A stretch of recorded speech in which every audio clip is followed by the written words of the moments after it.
Modern technology has come a long way. A lot of this progress is linked to our ability to conceive and manufacture things on a smaller and smaller scale. However, this cannot be continued indefinitely.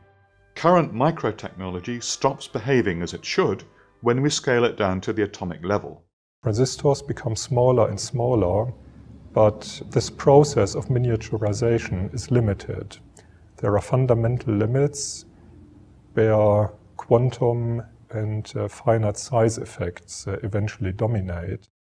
Well, we used to say question matter and the electrons will answer. But of course, you need to know the electrons' language. When it comes to engineering at the atomic level, building up practical know-how is both difficult and expensive. This is where we can benefit from theoretical computer simulations, so-called ab initio simulations, meaning from scratch or from first principles. Ab initio calculations are ones where you don't make any assumptions about the system, you don't use any parameters. Academic researchers today have the capability to make very accurate atomic scale simulations of matter. These simulations are not restricted to technological applications, but can also be performed on biological systems or anything we can imagine. We can explore whether it is possible that some material that has not yet been produced is interesting for perhaps that or that other property, optical property, mechanical property, magnetic property, electric property. Making such simulations accurate, efficient and practical to use has been high on the agenda of research groups throughout the world. Like all great challenges, it was realized this could be solved more efficiently with widespread cooperation. This is why the European Theoretical Spectroscopy Facility has been formed.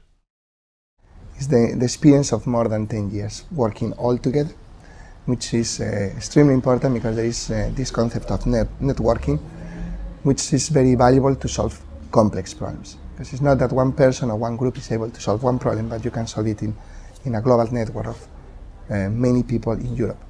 The ETSF has a core of 31 research teams across 14 European institutions. These, together with 6 associate nodes, provide direct access to more than 300 prominent researchers in the ab initio community. Furthermore, the ETSF makes its computational tools freely available and offers training in how to apply them.